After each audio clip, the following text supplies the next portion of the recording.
I'm Dave McKay. We run a dairy farm just outside of Barraville on the mid-north coast and supply Richmond dairies. Yeah, well, we live in a little place called Missabody, just out of Barraville. It's a great place because it's so central. We're in between Sydney and Brisbane, and we're only 20 minutes to the beach. Not that I get to the beach much, but we're only 20 minutes to the beach. So we've got everything here. We milk on about 500 acres. We've got 1,000 all up, but we milk on 500 acres. We milk 500 cows all year round, mainly Jerseys. Basically a grass-fed operation with a bit of grain thrown in the bales. I just love it. There's the main reason. My father had a dairy. Mum and Dad had a dairy. My grandparents had a dairy. And that's really all I ever wanted to do.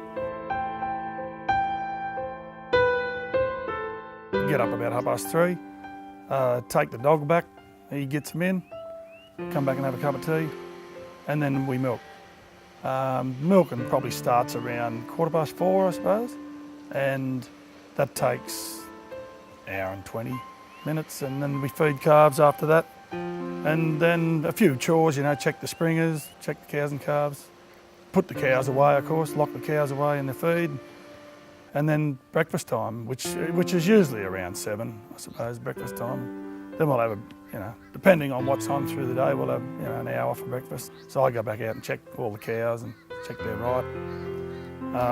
You might do a bit of maintenance around the place. There's always fencing and stuff to do, and then we start milking around 2:30, 3 o'clock, depending on the temperature, and feed calves again. And by the time, I suppose 4:30, we're finished.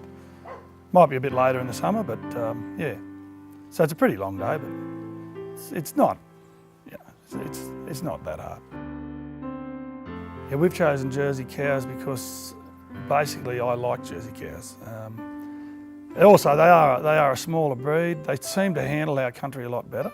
If they haven't got good feed to graze on, well, you won't get the good milk. Well, Jersey milk's higher fat content and higher protein content than most other breeds. So yeah, a lot creamier. I suppose that's to the consumer, it just tastes creamier.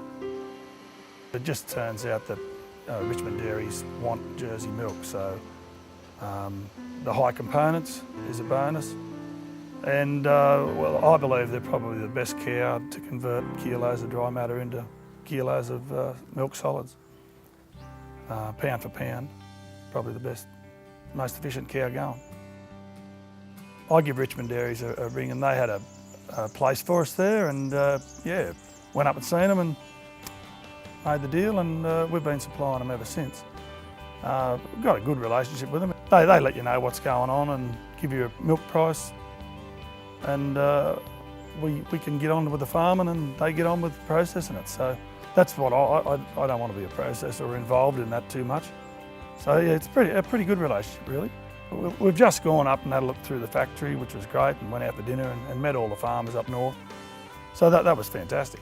When you start talking to other farmers, it tends to give you a bit more of a lift, I suppose. You get a bit stale and if you don't get off the farm and mix with other farmers.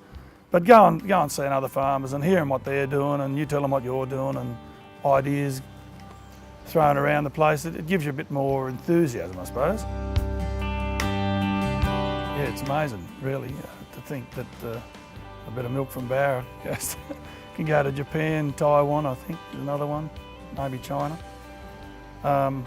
Yeah, but I mean, good on Richmond Dairies for doing that sort of stuff, because without that, as we've seen down south recently, without that you'd lose, we could have been in the same boat. We could have lost half our milk check. So good on them for doing that sort of stuff. Bit of a niche market, I suppose.